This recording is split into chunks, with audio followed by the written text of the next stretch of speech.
berbicara tentang sholawat,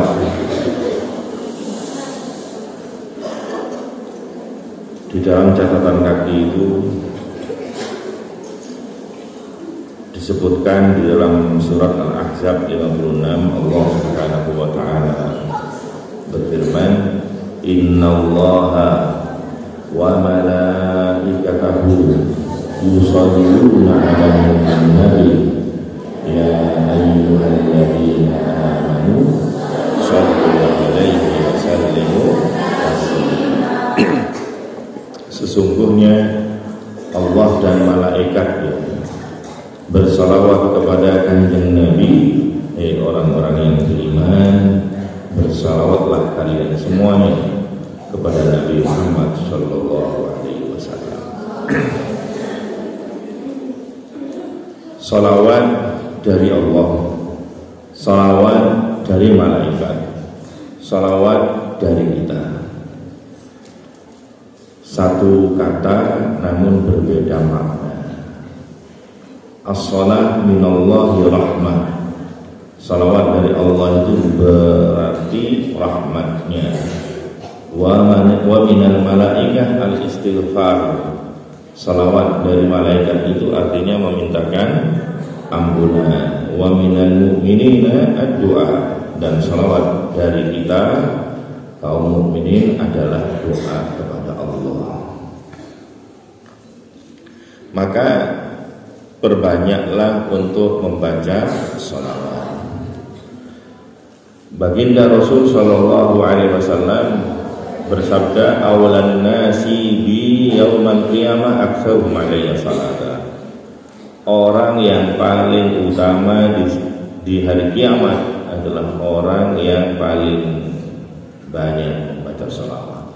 Orang yang paling dekat sama kanjeng Nabi adalah orang yang paling banyak membaca sholawat. Karena sholawat itu menunjukkan ketakziman seseorang kepada kanjeng Nabi, dan takzim itu mengisyarahkan bahwa dia mutaba'ah, dia mengikuti kanjeng Nabi Muhammad SAW, dan mengikuti itu pasti timbul dari rasa cinta yang sempurna kepada kanjeng Nabi. Cinta kepada kanjeng Nabi itu artinya cinta kepada Allah Subhanahu wa ta'ala. Qul in kuntum tuhibbunallah fattabi'uni yuhibbukumullah. Katakanlah, jikalau kalian cinta sama Allah, maka ikuti aku, kata kanjeng Nabi.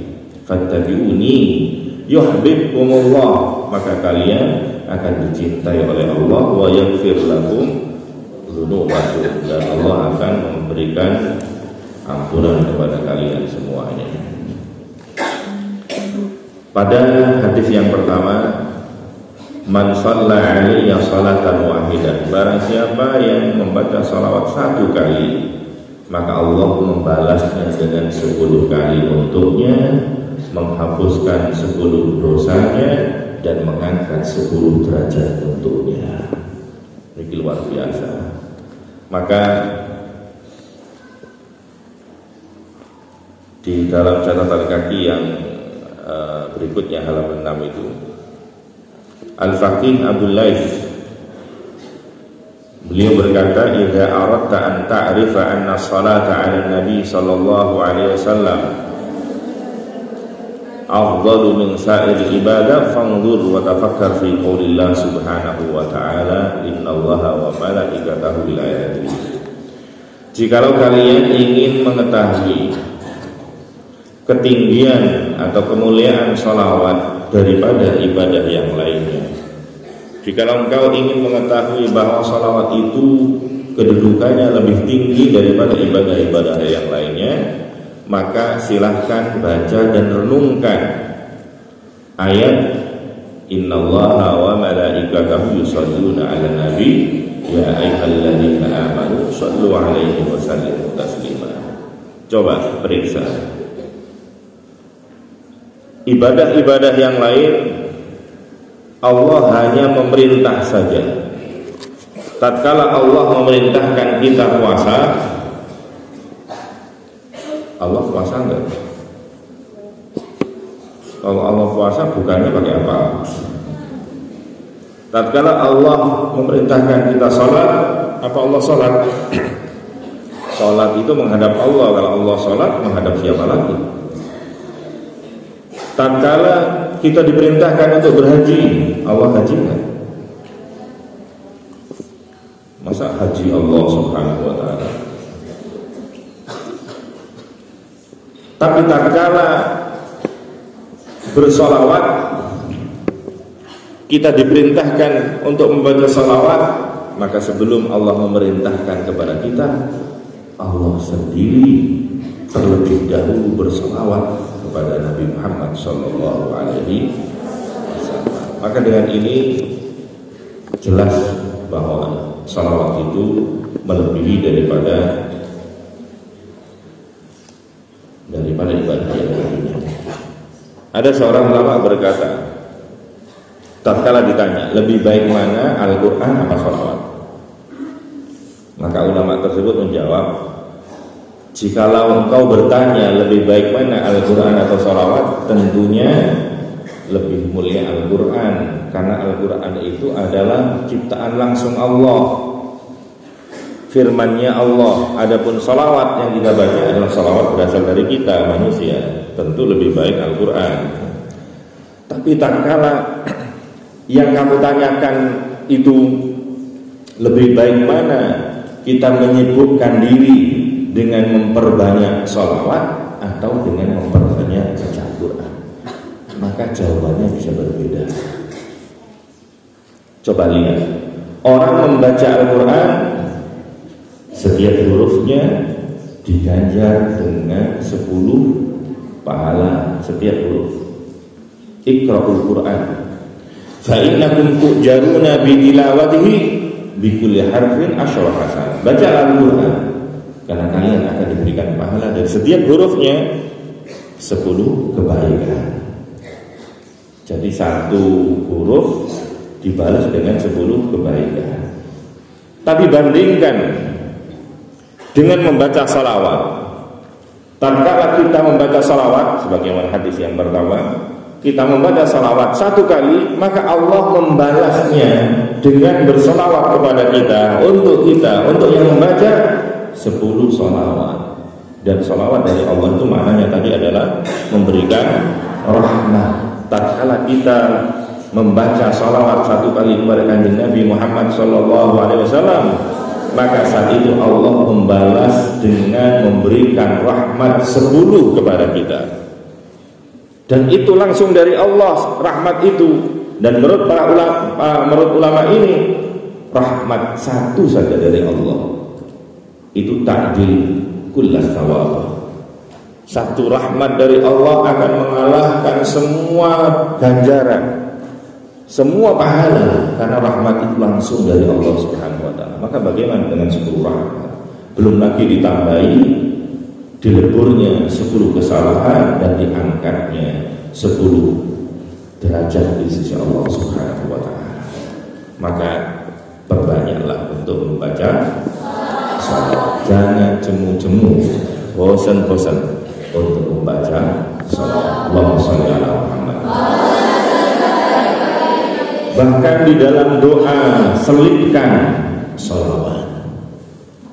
Sayyidina Umar berkata, ini sahabat yang berkata, kalau sahabat berkata dia tidak ngarang sendiri, pastilah itu berasal dari Nabi Muhammad SAW, dan kanjeng Nabi itu pastilah berasal dari wahyu-Nya Allah Subhanahu wa ta'ala. Sayyidina Umar berkata, inna du'a mauqufun bainas sama wal ard.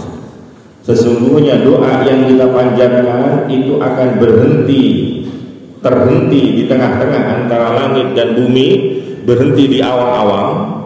La yas'adu minhu syai'. Doa itu tidak akan bisa tembus ke atas sehingga kalian membaca salawat kepada baginda Nabi Muhammad sallallahu alaihi wasallam.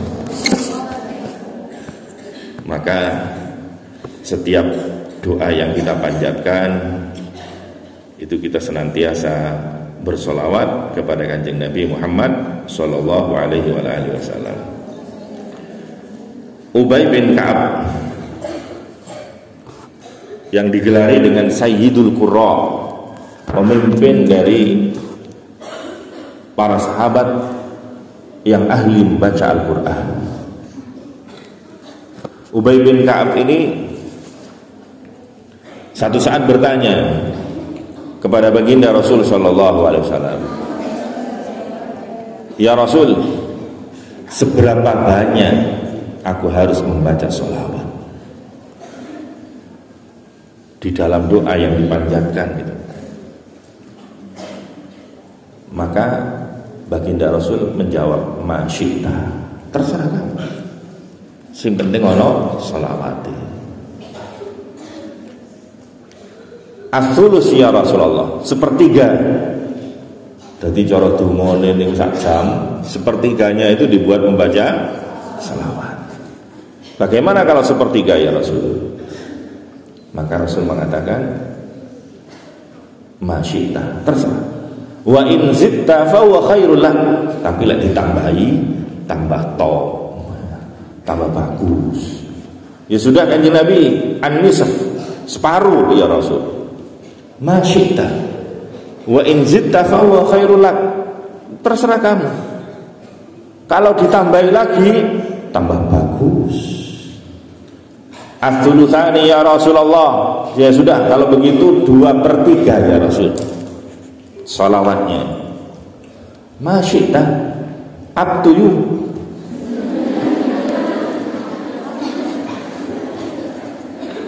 Tapi kalau ditambah lagi, tambah jos ya. Ya sudah ya Rasul, tak salawatan tok ae. Jadi sepanjang berdoa salawat aja. Maka apa yang dikatakan oleh baginda Rasul sallallahu alaihi wasallam? Idzan tukfahammak wa yukfar laka dzambuka. Kalau kau bisa demikian, maka hammu akan ditanggung oleh Allah Subhanahu wa taala. Ma huwal ham? Apa yang disebut dengan ham? Disebutkan oleh para ulama, ma yaqsidul insan min amri dunya wal akhirah. Yang disebut ham itu adalah segala sesuatu yang menjadi tujuan manusia hidup di dunia maupun di akhirat. Artinya hajat-hajat dunia, hajat akhirat, semua akan ditanggung oleh Allah Subhanahu wa taala. Wa yukfar laka dzambuk. Kemudian yang kedua, dosamu sak pira-pira bakal disepuro be Gusti Allah. Maka betapa mulianya sholawat. Kalau bersolawat saja begitu mulia, kita tidak bisa membayangkan betapa mulianya Nabi Muhammad SAW. Masuk surga itu enak banget. Enak. Bisa memandang wajahnya Kanjeng Nabi enak banget. Memandang wajahnya Kanjeng Nabi saja, orang-orang susah bisa menjadi gembira, hilang susahnya. Wong sing sumpek-sumpek nyawang wajahi Kanjeng Nabi, hilang sumpeke. Marra wajhaka sa'at ya kariman wali marra wajhaka yas'ad. Siapapun yang bisa memandang wajahmu, dia akan beruntung, dia akan bahagia. Bisa memandang wajahnya Kanjeng Nabi itu satu keberuntungan, satu kebahagiaan. Tadi masuk surga itu beruntung, bahagia. Melihat Kanjeng Nabi saja di dunia itu satu kebahagiaan. Maka bagaimana tatkala orang bisa masuk surga sekaligus di sana bisa memandang wajah mulianya Nabi Muhammad SAW. Maka itu bahagia wadan, bahagia di atas kebahagiaan.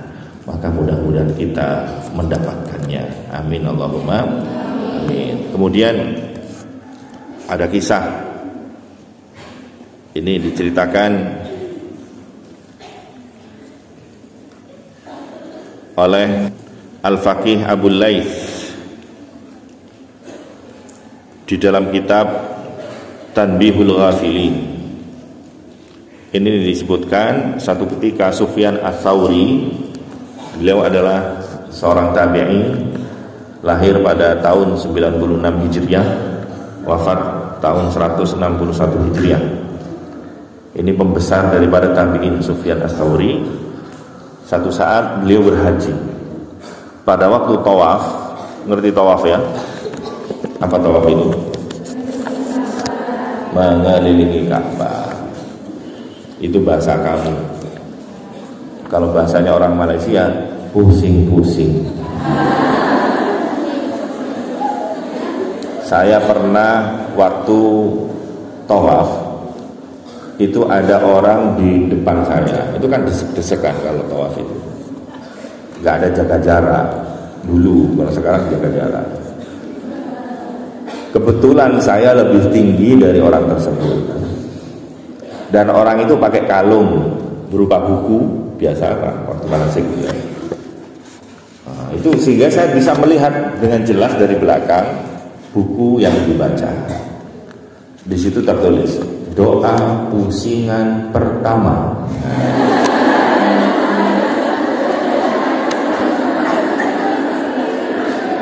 Dapat kedua, doa pusingan kedua. Sudah dapat 7 kali setelah berpusing-pusing. Untungnya nggak semaput loh.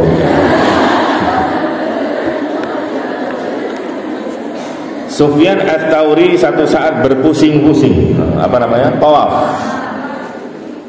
Kok ketemu sama seorang pemuda, dia itu setiap putaran doanya adalah sholawat. Orang-orang macam liyane. Padahal kalau tawaf subhanallah, alhamdulillah, wala ilaha illallah, wallahu akbar. Doanya banyak, ada tasbih, ada tahmid, ada takbir, dia sholawat. Iku mau sholawat, sallallahu alaihi Muhammad, sallallahu alaihi Muhammad, sallallahu alaihi Muhammad. Katanya Sufyan Ats-Tsauri, enggak ada iyo opo sih. Akhirnya ditanya, wahai pemuda, kamu doanya kok sholawat dong? Katanya pemuda ini, ya, aku tahu doa seperti yang dibaca orang-orang, aku juga tahu. Dan terus kenapa kamu membaca sholawat? Loh, jenengan sinten? Orang dulu itu terkenal namanya tapi nggak ngerti orangnya, karena nggak ada foto, nggak ada poster, nggak ada koran, ya. Yang terkenal namanya tapi lek peduk yo nggak ngerti sopo. Nama Sufyan Ats-Tsauri sudah terkenal, tapi kalau ketemu ya nggak ngerti kalau itu Sufyan Ats-Tsauri, karena nggak pernah melihat di televisi, nggak pernah lihat di koran, nggak pernah lihat di poster, ya. Beda dengan sekarang. Kalau sekarang meskipun nggak ketemu orangnya, pertama kali ketemu sudah kita tahu. Ya. Orang sudah sering lihat TV, lihat koran, begitu ketemu Presiden Amerika sekarang langsung tahu ini siapa namanya? Loh, kok Donald Trump? Siapa namanya? Siapa namanya? Itu katanya orang Madura itu.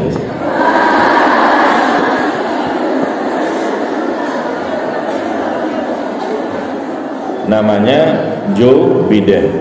Ya. Joe Biden itu singkatan J Biden gitu. J itu namanya Zainal Abidin aslinya.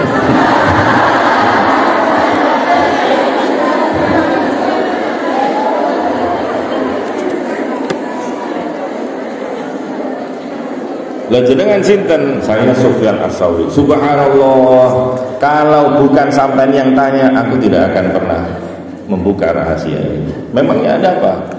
Tahun kemarin aku berhaji bersama ayahku. Dan tak kala aku berhaji sama ayahku, pada malam itu ayah sakit keras. Dan aku menunggui semalaman. Dan ternyata pada malam itu ayahku meninggal. Dan setelah nazak wafat, langsung muka ayahku menjadi hitam seperti arang. Hitam. Aku ketakutan. Lalu aku tutup muka ayahku sambil menunggu pagi.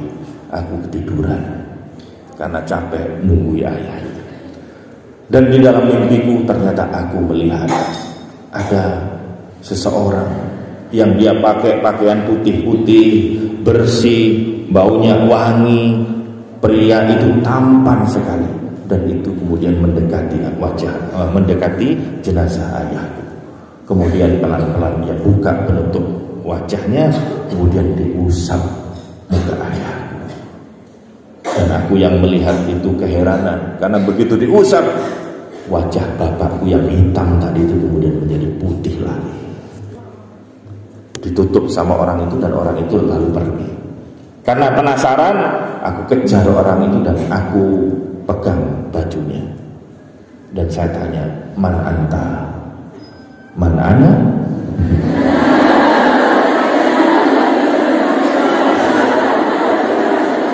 "Siapa Anda?" "Aku adalah Muhammad bin Abdullah, sahibul Quran." Aku adalah Muhammad bin Abdullah, orang yang dituruni Al-Quran. Subhanallah, jenengan Kanjeng Nabi. Lalu terus ada apa dengan ayahku? Kenapa begitu diusap kembali lagi menjadi putih? Kata beliau, "Bapakmu kakek dosa, tapi punya keistimewaan, dia sering baca salawat. Maka tatkala mati aku datang memberikan syafaat, memberikan pertolongan kepada orang-orang yang sering baca salawat. Maka kemudian aku terbangun dari mimpiku, aku kemudian mendekati jenazah ayahku, kemudian aku buka penutup wajahnya, dan aku temukan wajah yang putih sebagaimana sedia kala kembali." Subhanallah. Maka mudah-mudahan dengan membaca salawat kita mendapatkan berbagai kemudahan, terkabulnya doa di dunia, di akhirat kelak mendapat syafaat Nabi Muhammad SAW.